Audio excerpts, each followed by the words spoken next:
Hey, welcome to Communicating with Engineers. My name is Frank Kane, and I spent 9 years at Amazon.com and their subsidiary IMDb.com from both sides of the communications fence here. So I hope to bring you some insights of what it's like to receive communication from management as an engineer, and also the challenges of communicating with engineers as a manager. I started off as a senior engineer there, and sometimes it was frustrating because management did not communicate with me effectively as to why I was doing the things that I was being asked to do. That led to a lot of confusion and resentment because I didn't understand why this random task I was given and disrupted everything else I was doing was actually important to the business. And on the flip side, as a manager, sometimes I had to remind myself why what I was trying to do was important to an engineer. What are the engineer's concerns? What are they worried about? What are they thinking about? And addressing those concerns in my communication is key to keeping them on board, keeping them motivated, and keeping them building the right thing. In this course, we have a few sections to cover. It's a pretty short course, but at a high level, we're going to first talk about the communication difficulties that arise from differing priorities between management and engineers. Engineers want to get stuff done. They want to build things, right? That's what keeps them excited. Whereas as a manager, you may have higher level business objectives in mind. Communicating those across both directions is going to be key to understanding why we're building what we're building and how to build it in the best way and most efficient way possible. We'll talk about the different communication styles of engineers.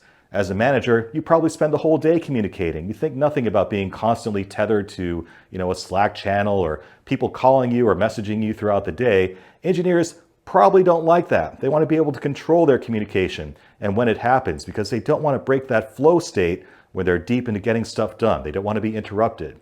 So their communication styles may be different from yours, and respecting that will be key to good communication. We'll also talk about the tension between soft skills and hard skills. As a manager, again, you're focused mostly on building relationships, making sure things get done, making sure people work together at a larger scale.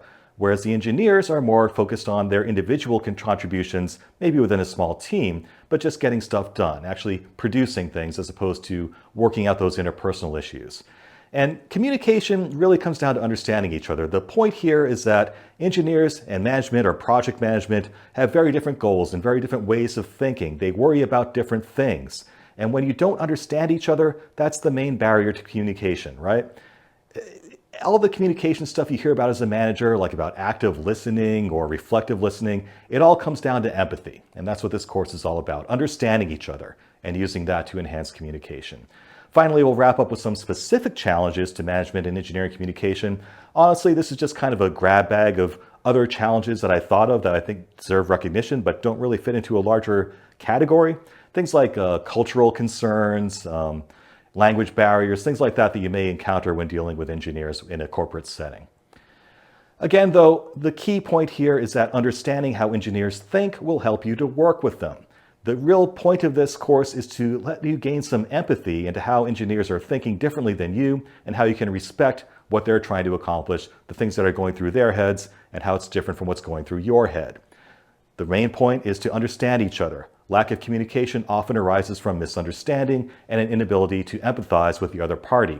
So by taking this course, I hope you'll understand what makes engineers tick, what we care about, and maybe apply that to better communication styles going forward.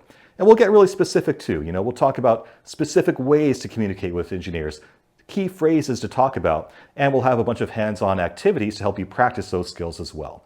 So let's dive in and get started.